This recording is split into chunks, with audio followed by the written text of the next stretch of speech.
നമസ്കാരം. വോട്ടേഴ്സ് ചോയ്സിലേക്ക് ഏവർക്കും സ്വാഗതം. വോട്ടേഴ്സ് ചോയ്സിൽ കോട്ടയം ലോക്സഭാ മണ്ഡലത്തിലെ നിലവിലെ സാഹചര്യങ്ങളാണ് നമ്മൾ ചർച്ച ചെയ്യാൻ പോകുന്നത്.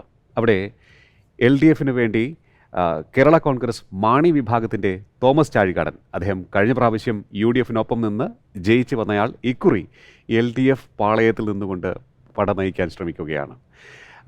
UDF ഫ്രാൻസിസ് ജോർജാണ് അവിടെയും കേരള കോൺഗ്രസിന് വേണ്ടി രംഗത്തിറങ്ങുന്നത്. നേരെ NDA ക്യാമ്പിലേക്ക് വരുമ്പോൾ തുഷാർ വെള്ളാപ്പള്ളിയാണ് BDJ സ്ഥാനാർത്ഥിയായി രംഗത്തുള്ളത്. ഇന്ന് നമ്മോടൊപ്പം ചർച്ചയിൽ ചേരുന്നു ഫക്രുദ്ദീൻ അലി, രാഷ്ട്രീയ നിരൂപകൻ, കേരള കൗമുദി അസോസിയേറ്റ് എഡിറ്റർ ശങ്കർ ഹിമഗിരി. ഇരുവർക്കും സ്വാഗതം. നമ്മൾ ഈ കോട്ടയത്തേക്ക് പോകുമ്പോൾ ഇപ്പോൾ ചിത്രം ഇപ്പോഴാണ് നമ്മുടെ ചർച്ചയിൽ ഇപ്പോഴാണ് വ്യക്തമായത്. ഇതുവരെ NDA സ്ഥാനാർത്ഥി ഉണ്ടായിരുന്നില്ല നമ്മുടെ കഴിഞ്ഞ ചർച്ചകളിൽ. കോട്ടയം മണ്ഡലം ചർച്ച ചെയ്യുമ്പോൾ തുഷാർ കൂടി വരുമ്പോൾ കോട്ടയത്തെ സാഹചര്യങ്ങളിൽ മാറ്റം എന്തെങ്കിലും പ്രതീക്ഷിക്കേണ്ടതുണ്ടോ? കോട്ടയത്ത് എനിക്ക് ഏറ്റവും കൂടെ കൺഫ്യൂഷനുള്ള ഒരു നിയോജകമണ്ഡലമാണ്. കാരണം ഞാൻ പൊതുവേ LDF ഭൂരിപക്ഷം കിട്ടും ലോക്സഭാ മണ്ഡലത്തിൽ എന്ന് കരുതുന്ന ആളാണ്. അതിന് പ്രധാനപ്പെട്ട കാരണമായിട്ട് എപ്പോഴും ഞാൻ പറഞ്ഞിട്ടുള്ളത് ഈ പറഞ്ഞ മാണി കേരള കോൺഗ്രസ് LDF പോയതാണ്. ആ UDF ഫിക്സഡ് വോട്ട് ബാങ്കായിരുന്നു. രണ്ട് ക്രിസ്ത്യാനികൾക്ക് ഇപ്പം തോന്നിയിട്ടുള്ള ഒരു സ്നേഹം, പിണറായി വിജയനോടുള്ള ഒരു പ്രത്യേക സ്നേഹം. പക്ഷേ ഈ നിയോജകമണ്ഡലത്തിൽ നമ്മൾ നിയമസഭാ സെഗ്മെൻറ്റുകൾ എടുത്തു നോക്കുമ്പോൾ ഈ കഴിഞ്ഞ ലോക്സഭാ ഇലക്ഷൻ്റെ സമയത്ത് ഈ തോമസ് ചാഴികാടനെല്ലാം തന്നെ UDF മാണി ഇവരുടെ കൂടെ UDF കൂടെ ആയിരുന്നു. അങ്ങനെയാണ് ഏതാണ്ട് 12% വോട്ട് വ്യത്യാസമുണ്ട് LDF UDF തമ്മിൽ. 12% വോട്ട് വ്യത്യാസമുണ്ട്. അപ്പം എന്ന് വെച്ചാൽ 1,20,000 വോട്ടിന് മറ്റോ വ്യത്യാസമാണ്. അത് കഴിഞ്ഞ് നിയമസഭാ ഇലക്ഷനിൽ മാണി അപ്പുറത്ത് പോയിട്ടും അവിടെ 2 നിയോജകമണ്ഡലങ്ങളാണ് ഇപ്പോൾ LDF കയ്യിലുള്ളൂ. ബാക്കി UDF കയ്യിലാണ്. അതിൽ തിരുവഞ്ചൂർ മത്സരിച്ച സ്ഥലത്താണെങ്കിലും ഉമ്മൻചാണ്ടി മത്സരിച്ചിരുന്ന സമയത്താണ്. അപ്പോൾ സഹതാതരംഗം വന്നുകൊണ്ട് അത് മാറ്റം ഉണ്ടായി. ചാണ്ടി ഉമ്മൻ മത്സരിച്ചപ്പോൾ വളരെ ചെറിയ മാർജിനിലാണ് LDF ജയിച്ചത്. തൊട്ടുമുമ്പുള്ള ഇലക്ഷനിൽ തിരുവഞ്ചൂരിന് ഭയങ്കര ഭൂരിപക്ഷം, 30,000 കഴിഞ്ഞൊക്കെ ഭൂരിപക്ഷം ഉണ്ടായി. കഴിഞ്ഞ തവണ ജസ്റ്റ് അദ്ദേഹം രക്ഷപ്പെട്ടാണ് അനിൽകുമാറിൻ്റെ കയ്യിൽ നിന്ന്. വോട്ട് ഷെയർ തോന്നിട്ട് എങ്കിലും അവിടെ പ്രിഡോമിനൻ്റ് ആയിട്ട് നിൽക്കുന്ന ഈ നിയമസഭാ സെഗ്മെൻറ്റുകൾ നോക്കുമ്പോൾ മാണി കോൺഗ്രസ് പോയിട്ടും CPM ക്രിസ്ത്യാനികൾ സ്നേഹിച്ച് തുടങ്ങിയിട്ടും UDF ആണ്. അതുകൊണ്ട് പിന്നെ ഈ പറയുന്നതിൻ്റെ മാതിരി ഫ്രാൻസിസ് ജോർജിന് സാധ്യതയുണ്ട്. ഫ്രാൻസിസ് ജോർജിന് വേറൊരു ഗുണമുള്ളതെന്ന് വെച്ചാൽ അവിടെ ഈ ഫാക്ടർ എല്ലാം UDF അനുകൂലമായി നിന്നിട്ട് പോലും ഇടുക്കി ലോക്സഭയിൽ അദ്ദേഹം ജയിച്ചിട്ടുണ്ട്. ജോസഫിൻ്റെ സ്ഥാനാർത്ഥിയായിട്ട് മാണി സാറിനെതിരെ മത്സരിച്ചിട്ടുണ്ട്, UDF മത്സരിച്ചിട്ടുണ്ട്. ജോർജ് സാറിൻ്റെ മകൻ എന്നുള്ളൊരു പേഴ്സണൽ കണക്ഷൻ. പിന്നെ ഇവർ രണ്ടുപേരുടെ ഈ രണ്ട് സ്ഥാനാർത്ഥികളും ഗുണമെന്ന് വെച്ചാൽ ഈ കോട്ടയംകാരുടെ ഉടായ്പുകാരല്ലാത്ത കോട്ടയംകാരെ നമുക്ക് വലിയ ഇഷ്ടമാണ്. കാരണം അവർ ഉടായ്പേരെ കോട്ടയംകാർ പോലും നമ്മൾ നല്ല രീതിയിൽ ഇടപെട്ട് നമ്മളെ സ്നേഹം മേടിക്കാൻ ശ്രമിക്കും. ഇവർ രണ്ടുപേരും ഉടായ്പുമല്ല, നല്ല മനുഷ്യന്മാരാണ്, തറവാടികളാണെന്ന് വേണമെങ്കിൽ പറയാം. അങ്ങനെ പല ആരും വിമർശിക്കില്ലായിരിക്കും. അപ്പോൾ അങ്ങനെ നമ്മൾ ഇഷ്ടപ്പെടുന്ന സ്ഥാനാർത്ഥികളാണ്. അപ്പോൾ അതുകൊണ്ട് തന്നെ അതങ്ങോട്ടും ഇങ്ങോട്ടും ക്യാൻസലായി പോകും. അതിൽ ജോർജ് സാറിൻ്റെ മകൻ എന്നുള്ള ഒരു ഇമ്പോർട്ടൻസ്, പിന്നെ രണ്ടാമത്തെ മുമ്പ് MP ഈ പറയുന്ന സാഹചര്യത്തിൽ പോലും UDF അനുകൂല സാഹചര്യത്തിൽ പോലും LDF കാൻഡിഡേറ്റായിട്ട് ഇടുക്കിയിൽ അദ്ദേഹത്തിന് ജയിക്കുകയുണ്ടായി. അദ്ദേഹത്തിന് ഇതിന് നെഗറ്റീവ് ഒന്നുമില്ല, എല്ലാവർക്കും ഇഷ്ടമാണ്. അപ്പോൾ ആൻ്റണി രാജുവിനോട് ചോദിച്ചാൽ ആൻ്റണി രാജുവിൻ്റെ നേതാവാണത്, മനസ്സിലായില്ലേ? ആ രീതിയിലൊരാളാണ്. അപ്പം നിയമസഭാ നിയോജക മണ്ഡലങ്ങളിലുള്ള അപ്പർ ഹാൻഡ് ഇതെല്ലാം വെച്ച് നോക്കുമ്പോൾ അവിടെ UDF സാധ്യത. പിന്നെ തുഷാറിന് കഴിഞ്ഞ തവണ അവിടെ PC തോമസ് ആയിരുന്നു മത്സരിച്ചിരുന്നത്.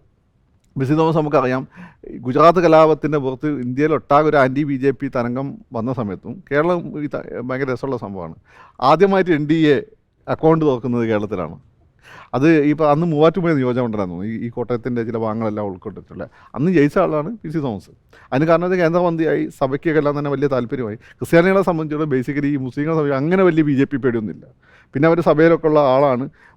ഭാവി സഭയുടെ താല്പര്യങ്ങൾ ഒക്കെ നോക്കിയിട്ട്, കുടുംബമൊക്കെ നോക്കിയിട്ടാണ് അവർ വോട്ട് ചെയ്യുക. അങ്ങനെയാണ് അദ്ദേഹം അന്ന് അവിടെ ജയിക്കുന്നത്.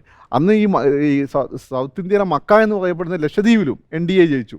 അതാണ് രസം. മറ്റേത് ലോക്സഭാ മണ്ഡലം എടുത്ത് നോക്കില്ല, അവിടെ ഒന്നും നമുക്ക് ചർച്ചയാകുമെന്ന് പ്രതീക്ഷിക്കുകയോ അല്ലെങ്കിൽ ചർച്ചയാകുമോ ആയ വിഷയങ്ങൾ ഏശാത്തൊരു മണ്ഡലമാണ്. അത് അതിൻ്റെ ഭൂമിശാസ്ത്രപരമായ പ്രത്യേകതകൾ കൊണ്ടും അതിൻ്റെ പിന്നെ കാർഷികമായ പ്രത്യേകതകൾ കൊണ്ടും ഒക്കെയാണ്. ഇപ്പോൾ ഈ പറഞ്ഞതുപോലെ ഇപ്പം ഫ്രാൻസിസ് ജോർജ് ആണെങ്കിലും ചാഴികാടനാണെങ്കിലും എല്ലാവർക്കും സ്വീകാര്യനായ വളരെ പൊതുസമ്മതരായ മാന്യന്മാരായ രാഷ്ട്രീയ പ്രവർത്തകരാണ് താൻ. അപ്പം എന്താണ് ഈ കോട്ടയം മണ്ഡലത്തിൽ ഈ പിന്നെ വിധി നിർണ്ണയിക്കാൻ പോകുന്ന ഫാക്ടർ എന്താണ്? അല്ല, പ്രധാനമായിട്ടും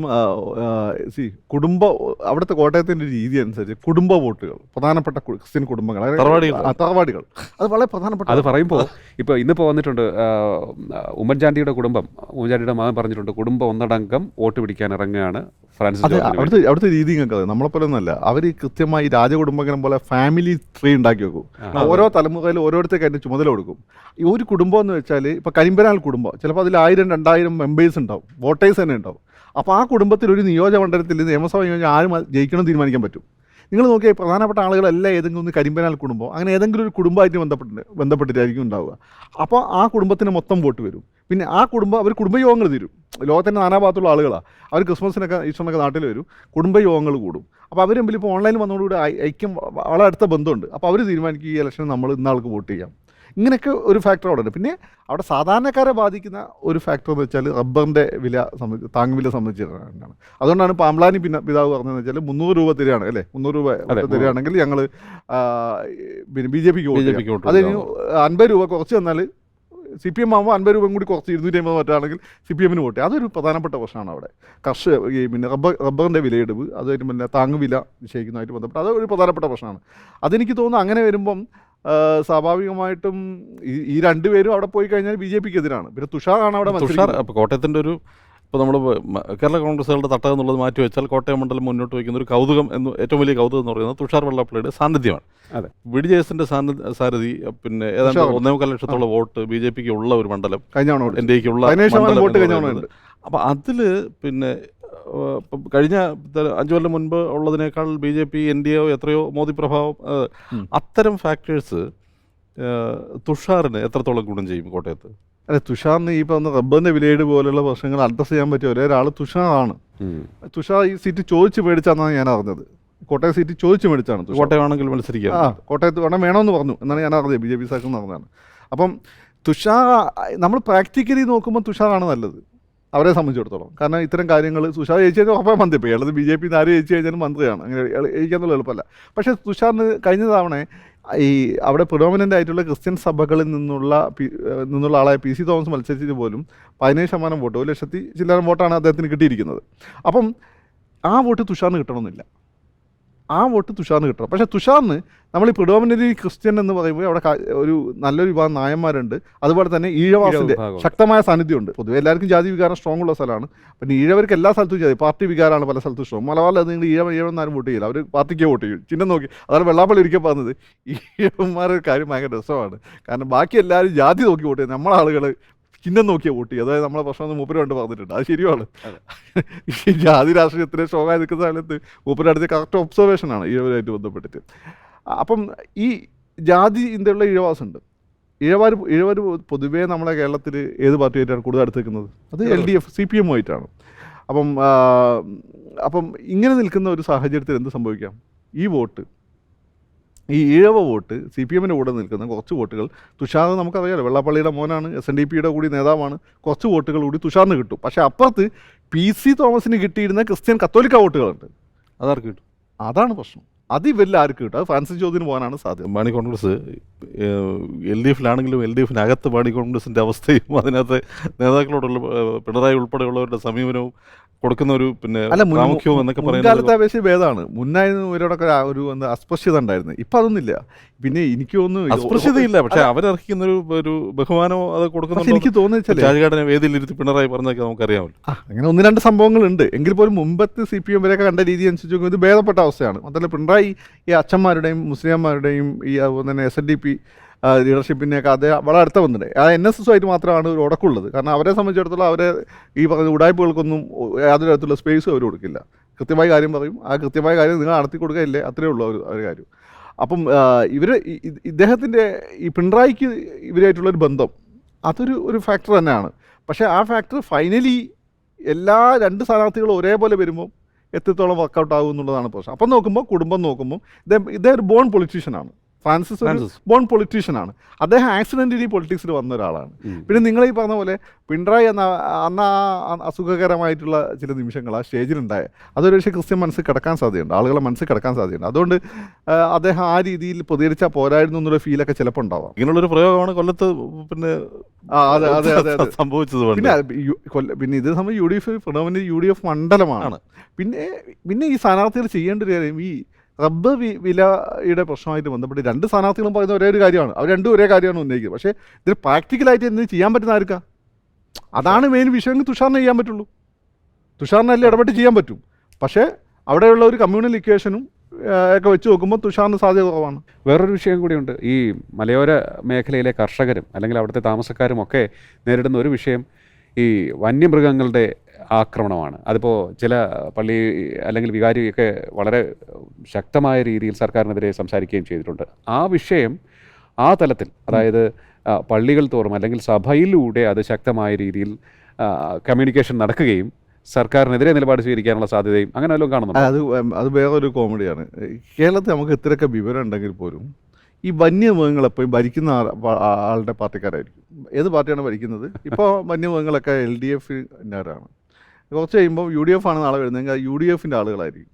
വന്യമൃഗങ്ങളുടെ പ്രശ്നം എന്ന് വെച്ചാൽ കാലാവസ്ഥാ വ്യതിയാനവുമായി ബന്ധപ്പെട്ട ഇൻ്റർനാഷണൽ ഇഷ്യൂ ആണ്.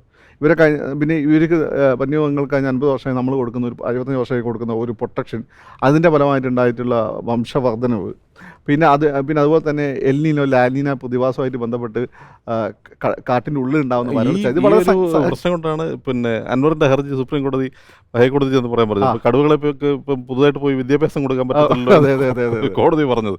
അത് മൃഗങ്ങളുടെ ഇഷ്യൂ അല്ല. ഈ പ്രശ്നം എന്ന് വെച്ചാൽ പിണറായി തെരഞ്ഞെടുപ്പിലെ വിഷയമാണ്. തെരഞ്ഞെടുപ്പ് അത് വിഷയമാണ് അവിടെ. അപ്പം പിണറായിയെ സംബന്ധിച്ചിടത്തോളം എന്താ ചെയ്യാൻ പറ്റുക? അദ്ദേഹം ഈ കാട്ടുപന്നികളെ വെടിവെച്ച് കൊല്ലാനുള്ള അക്രമാരിയ കാട്ടുപന്നികളെ വെടിവെച്ചുള്ള ഓർഡർ കൊടുത്ത പിണറായി വിജയനാണ്. അങ്ങനെയാണെങ്കിൽ ഈ വിഷയത്തിൽ കുറച്ചെങ്കിലും പ്രോആക്റ്റീവായിട്ട് അവരാഗ്രഹിക്കുന്ന പോലെ പ്രോആക്റ്റീവായി ഇടപെട്ടത് പിണറായി വിജയനാണ്. അപ്പോൾ LDF-നല്ലേ വോട്ട് ചെയ്യേണ്ടത്. പക്ഷേ അവരങ്ങനെ ഇപ്പം അങ്ങനെ നല്ല കാണുന്നത്. ഓരോ തവണ ആന ഇറങ്ങുമ്പോൾ പിണറായി വിജയനോ അല്ലെങ്കിൽ ഉമ്മൻചാണ്ടി അവിടെ പോയി തോക്കും പിടിച്ച് വെക്കണം എന്ന രീതിയിൽ ആളുകൾ സംസാരിക്കുന്നത്. ഇതാണ് പ്രശ്നം. ഇതൊരു അതിൻ്റേതായ ഒരു ആഴത്തിൽ ഈ കാര്യം പഠിച്ചിട്ട് ഒരു പരിഹാരമൊന്നുമല്ല. ആളുകൾ കണ്ടപ്പം തന്നെ പിണറായി വിജയൻ തോൽക്കരുത്, അല്ലെങ്കിൽ നരേന്ദ്രമോദി തോൽക്കരുത്തണം. ഇത് നടക്കുന്ന കാര്യമാണ്. ഇപ്പം ഇതിനകത്ത് ഇപ്പം റബ്ബറിൻ്റെ താങ്ങൂല ആണെങ്കിലും പിന്നെ വന്യജീവി കാര്യങ്ങളൊക്കെ ആണെങ്കിലും അപ്പോൾ കേന്ദ്ര നിയമങ്ങളും വന നിയമങ്ങളും ഒക്കെ ഉള്ളതാണ്. അപ്പോൾ എന്തെങ്കിലും അതിനകത്ത് ചെയ്യാൻ പറ്റുന്നെങ്കിൽ നേരത്തെ ഫക്രുദ്ദീൻ പറഞ്ഞതുപോലെ തുഷാറിനാണ്. തുഷാർ ഇപ്പം തോൽക്കുമ്പോൾ ജയിക്കുമെന്നുള്ള വേറെ വിഷയമായിക്കോട്ടെ. ഇപ്പം തുഷാർ തോറ്റാലും ഇപ്പോൾ ഒരു മോദി അദ്ദേഹത്തെ പിന്നെ മന്ത്രിസഭയിൽ എടുക്കാനുള്ള ഒരു സാധ്യതയുണ്ട്. അത് നിങ്ങൾ മനസ്സിലായില്ലേ? തുഷാർ ആണെങ്കിലും സുരേഷ് ഗോപി ആണെങ്കിലും കൃഷ്ണകുമാർ ആണെങ്കിലും രാജീവ് ചന്ദ്രശേഖരാണ്.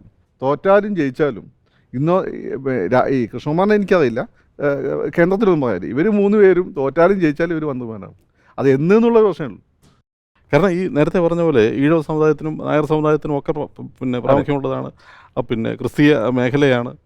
അപ്പോൾ അവിടുന്ന് ഒരു കേന്ദ്രമന്ത്രി ഉണ്ടാകുന്നതുകൊണ്ട് മോദിക്ക് പല പ്രയോജനവും. അല്ല, മോദിക്ക് അതിന് താല്പര്യമുണ്ടല്ല. മോദി കൃത്യമായിട്ട് ഈ ഇക്വേഷൻസ് ഒക്കെ നോക്കിയിട്ടാണ് വർക്കൗട്ട് ചെയ്യുന്നത്.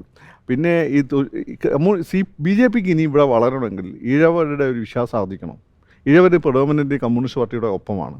അതിലിപ്പോൾ അവർക്ക് ചില പ്രശ്നങ്ങളുള്ളതായിട്ടാണ് ഞാൻ മനസ്സിലാക്കുന്നത് നിലവിലുള്ള ഇക്വേഷനൊക്കെ അനുസരിച്ചിട്ട്. അപ്പോൾ ഈഴവരുടെ വിശ്വാസം ആർജിക്കണമെങ്കിൽ അത്ര എളുപ്പമൊന്നുമല്ല. ഒരു ഈഴവ നേതാവിനെ ആ ശങ്കറിന് ശേഷം ആ രീതിയിൽ എല്ലാവരാലും ബഹുമാനിക്കപ്പെടുന്ന ഈഴവ നേതാവ് ആരും വന്നിട്ടില്ല. ആ ശങ്കറിന് ശേഷം വലിയൊരു ഗ്യാപ്പ് ഉണ്ടായിരുന്നു. അത് SNDP കൈവിട്ട് പോകുന്ന ഈ ജിഹാദിസ്റ്റുകളെ കയ്യിലൊക്കെ ആയി പോകുന്നത് രക്ഷപ്പെടുത്തിയ വെള്ളാപ്പള്ളിയാണ്. വെള്ളാപ്പള്ളി കേരള രാഷ്ട്രീയത്തിൽ ഏറ്റവും വലിയ ഗുണമെന്ന് വെച്ചാൽ SNDP ജിഹാദിസ്റ്റുകളൊക്കെ കയ്യിലായി പോകുന്നത് അതിൽ നിന്ന് രക്ഷപ്പെടുത്തി എന്നുള്ളതാണ് അദ്ദേഹത്തിൻ്റെ ഏറ്റവും വലിയ കോൺട്രിബ്യൂഷൻ. പക്ഷേ എങ്കിലും ആ ശങ്കർ അവിടെ നിൽക്കുന്നു. അപ്പോൾ ആ ശങ്കറിനെ പോലെ ഒരു നേതാവ് ഈ ഈഴവ കമ്മ്യൂണിറ്റിയിൽ നിന്ന് ഉയർന്നു വരേണ്ടതായിട്ടുണ്ട്. അത് ഞാൻ പറഞ്ഞത് വെള്ളാപ്പള്ളി പറഞ്ഞൊരു ഫാക്ടറുണ്ട്. മറ്റുള്ളവരെല്ലാം ചിഹ്നത്തിൽ പിന്നെ ജാതിക്ക് കുത്തുമ്പം നമ്മുടെ ആളുകൾ ചിഹ്നത്തിന് കുത്തുന്നു. അതുകൊണ്ടാണ് ഒരു ഈഴവ നേതാവ് ഉയർന്നു വരുന്നില്ല. ഇപ്പോൾ ബിജു രമേശ് ഉണ്ട്, വെള്ളാപ്പള്ളി ഉണ്ട് എന്നൊക്കെ പറയാൻ ആശങ്കറിന് ആരുണ്ട്. ഒരു പക്ഷേ ആശങ്കർ വയലാർ രവി കഴിഞ്ഞാൽ ആ രീതിയിൽ ഒരു പ്രൊഡോമിനൻ്റ് ആയിട്ടുള്ള തൻ്റെ ഇടത്തോട് കൂടിയിട്ട് പറയുന്ന ഒരു ഈഴവ നേതാവ് കാണിച്ചിട്ടുണ്ട് ഇല്ല. മറ്റൊന്ന് ഈ സഭകളുടെ നിലപാട് ഇപ്പോൾ കൂടുതലായി UDF-ന് അനുകൂലമാകുന്നു എന്നുള്ള രഹസ്യ അല്ലെങ്കിൽ സൂചനകൾ കിട്ടുന്നുണ്ട്. അതിനെക്കുറിച്ച് എന്ത് തോന്നുന്നു? അതിപ്പോൾ സഭകൾ എല്ലാ കാലത്തും UDF ഇപ്പോൾ പണ്ടത്തെ പോലെ CPM-നോട് പഴയ പോലെയുള്ള ഒരു തൊട്ടുകൂടായ്മയില്ല. പ്രത്യേകിച്ച് പിണറായിനോട് താല്പര്യമൊക്കെ ഉണ്ട്, ഇതൊക്കെ ചെയ്യാൻ ശ്രമിക്കുന്നുള്ള ഫീലൊക്കെ അവർക്കുണ്ട്. പക്ഷേ നിലവിലുള്ള സാഹചര്യത്തിൽ കേന്ദ്രത്തിൽ UDF വരുന്നതായിരിക്കും. മുസ്ലിങ്ങളെപ്പോലെ അങ്ങനെ ഒരു BJP പേടി ക്രിസ്ത്യാനിക്കില്ലല്ലോ. അങ്ങനെ BJP പേടി അവർക്കില്ല. മുസ്ലിങ്ങളെ സംബന്ധിച്ചിടത്തോളം ഇവിടെ കേന്ദ്രത്തിലിപ്പം കോൺഗ്രസ് ഒന്നും ചെയ്യാൻ പറ്റില്ല. ഇവിടെ പിന്നെ നമ്മളെ വീട്ടിൽ RSSകാർ വന്നു കഴിഞ്ഞാൽ സംരക്ഷിക്കാൻ DYFIക്കാരനെ ഉണ്ടാവും. അതുകൊണ്ട് നമുക്ക് പിന്നെ LDF-ന് വോട്ട് ചെയ്യാന്നുള്ള ഫീലുണ്ട്. ക്രിസ്ത്യാനിക്ക് അതില്ല. അപ്പോൾ അവർ നോക്കുമ്പോൾ കേന്ദ്രത്തിൽ പിന്നെ കോൺഗ്രസ് സ്ഥാനാർത്ഥിയുടെ എണ്ണം MP-മാരുടെ എണ്ണം കൂടുന്നത് പൊതുവേ നല്ലതായിരിക്കും എന്നുള്ള നിലപാട് അവർക്കുണ്ട്. പിന്നെ നിലവിലുള്ള നിങ്ങൾ ഈ പറഞ്ഞ പോലെ ഈ സഭയാണല്ലോ ഈ പറഞ്ഞിട്ടുള്ള അവിടെ വിശ്വാസികളും കർഷകരൊക്കെ നേരിട്ട് ഇടപെടുന്നത്. അപ്പോൾ ഈ വന്യമൃഗങ്ങളെ പക്ഷേ വന്യമൃഗങ്ങൾ LDF-കാരാണല്ലോ.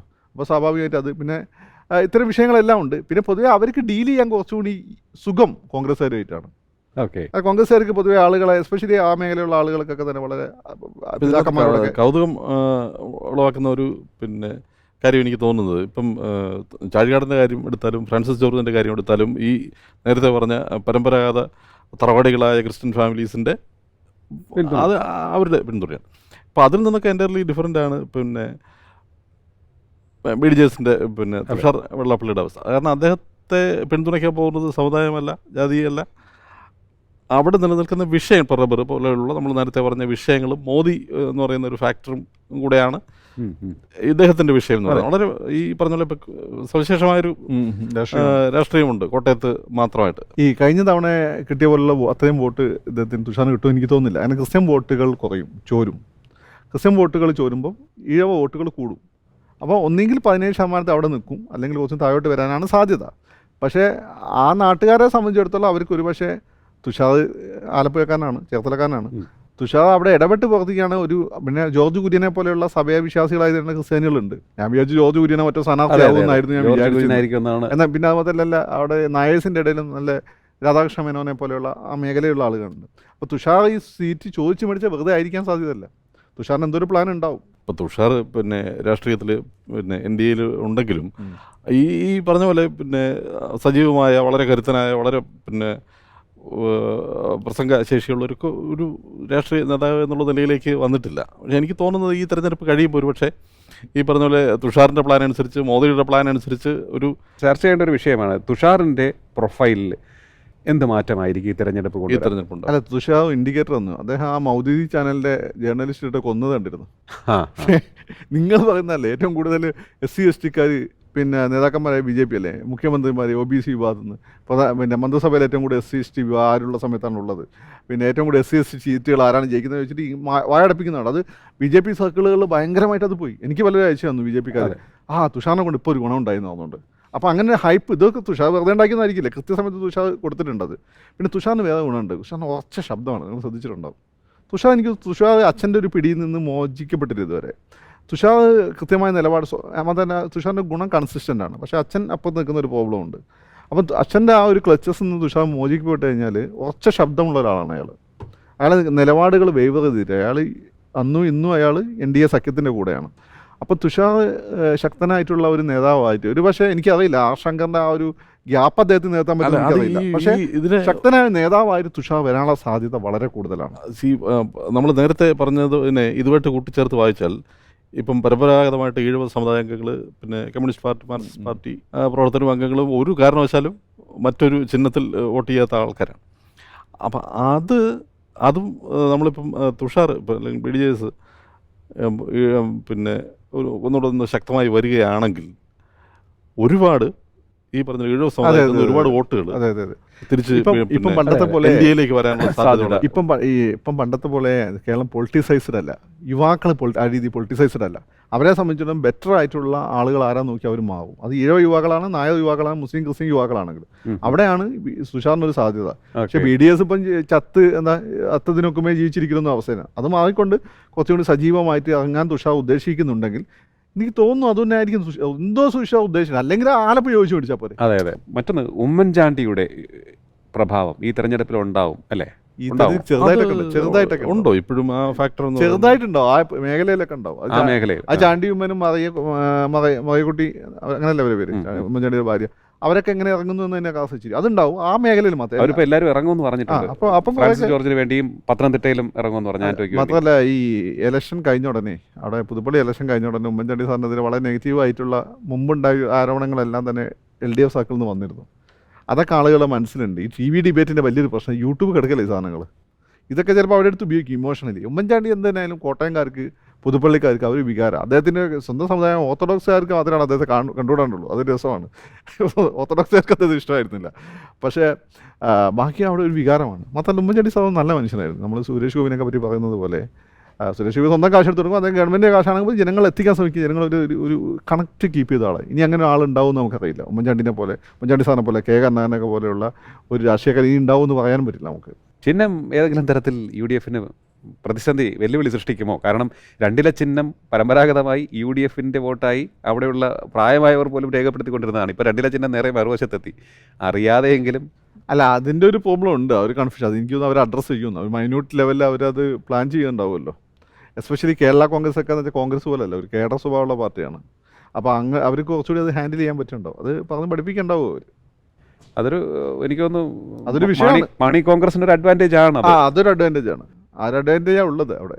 എനിക്കൊന്ന് മാണി സ്ഥാനാർത്ഥി ലോക്സഭയിൽ കുറച്ചും കൂടി നല്ലൊരു, കേരള കോൺഗ്രസിനൊക്കെ വലിയ പ്രശ്നം, ഈ പാർട്ടികളൊക്കെ വലിയൊരു പ്രശ്നം എന്താ, ലീഗ് മാത്രമാണ് അതിന് മാറി നിൽക്കുന്നത്. ഒരു പുതിയ തലമുറനെ വളർത്തിക്കൊണ്ട് വന്നിട്ടില്ല, മനസ്സിലായില്ലേ? ഇപ്പോൾ മാണി സാറ് മരിച്ച സമയത്താണ് ആ സീറ്റ് ഒഴിവ് വന്നത്. അവിടെ പിന്നെ പാർട്ടിയുടെ വേറെ ആരൊന്നിനും മുമ്പ് നിർത്തിയിരുന്നത്. അത് കഴിഞ്ഞിട്ടാണ് ജോസ് കെ മാണി മത്സരിച്ചു തോറ്റുപോയി. സജി മഞ്ഞക്കടമ്പനെ പോലുള്ള ആളുകളൊക്കെ വേറെ പാർട്ടിയിലേക്ക് പോയി. അപ്പോൾ ഈ മുസ്ലിം ലീഗ് ഓരോ നിരയിലും കൊള്ളാവുന്ന പിള്ളേരെ വളർത്തിക്കൊണ്ടു. പക്ഷെ അവിടെ ഒരു പ്രശ്നമുണ്ട്, ഈ ലോക്സഭ നിയമസഭ ഇലക്ഷൻ വരുന്ന സമയത്ത് ഈ മുത്തച്ഛന്മാർ തന്നെ മത്സരിക്കാൻ, വല്യാപ്പന്മാർ തന്നെ മത്സരിക്കാൻ പറ്റുക, അതാണ് രസം. പക്ഷെ അവരൊരു ലൈനപ്പ് കീപ്പ് ചെയ്യുന്നുണ്ട്. പക്ഷേ കേരള കോൺഗ്രസിന് പക്ഷെ അങ്ങനെ ലൈനപ്പ് ഇല്ല. തിരുവിതാംകൂറിലെയും മലബാറിലെയും മധ്യകേരളത്തിലെയും രാഷ്ട്രീയം അത് ജനങ്ങളുടെ സ്വഭാവം അനുസരിച്ച് മാറുന്നത് കൊണ്ടായിരിക്കണം അല്ലേ, ഒരു വ്യത്യസ്ത ശൈലിയിലാണ്. അധികവും ഈ സെൻട്രൽ രാമങ്കൂരിൽ കുടുംബ വോട്ടുകൾ വളരെ നിർണായകമാണ്. പിന്നെ അവിടെ ഇപ്പോൾ ഹിന്ദുസിനെ സംബന്ധിച്ചിടത്തോളം SC/ST കോളനികളുണ്ട്. ആ SC/ST കോളനിയിൽ ഇപ്പോൾ പെന്തക്കോസ് വിഭാഗമുണ്ട്.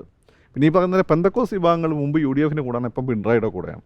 അതെനിക്ക് തോന്നുന്നു BJP ഇടയ്ക്ക് ഏതോ വർക്കല അരുവിക്കര ഇലക്ഷൻ സമയത്ത് പെന്തക്കോസുകാരുടെ പിന്നെ ഒരു പള്ളി പിന്നെ ആക്രമിക്കപ്പെടുക, അത് BJPക്കാരെന്ന് ആരോപിക്കപ്പെടുക, അന്ന് വലിയ ന്യൂസായിരുന്നു അത്. ആ സമയത്ത് പിണറായി വിജയൻ അവരെ നേരിട്ട് അവർക്ക് പ്രൊട്ടക്ഷനൊക്കെ വാഗ്ദാനം ചെയ്തു. അതിനുശേഷം പൊതുവെ UDF പോയിരുന്ന പെന്തക്കോസ്റ്റ് വോട്ടുകൾ, ഈ പെന്തക്കോസ്റ്റ് വോട്ടുകൾ നിർണായക, എലീറ്റ് വോട്ടുകളല്ല, അത് കൃത്യമായി പോൾ ചെയ്യണം. അത് കോട്ടയം മണ്ഡലത്തിൽ അവിടെ കോളനികളുണ്ട്. അതിനകത്ത് മാവേലിക്കരയിൽ വളരെ കൂടുതലുണ്ട്. ഇവിടെ ഈ കോളനികളിൽ ഈ പെന്തക്കോസ്റ്റുകാരുടെ പ്രവർത്തനം വളരെ കൂടുതലാണ്. ഈ തെരഞ്ഞെടുപ്പിൽ ഇപ്പോൾ നമ്മൾ പ്രവചനമല്ല എങ്കിലും ചാഴിക്കാടന് അടിപതറുകയാണെന്നുണ്ടെങ്കിൽ, ഫ്രാൻസിസ് ജയിക്കുകയാണ് എന്നുണ്ടെങ്കിൽ, മാണി കോൺഗ്രസിൻ്റെ അടുത്ത നിയമസഭാ തെരഞ്ഞെടുപ്പിലെ ക്ലെയിമുകൾക്ക് ഒരു മങ്ങലേൽക്കില്ലേ?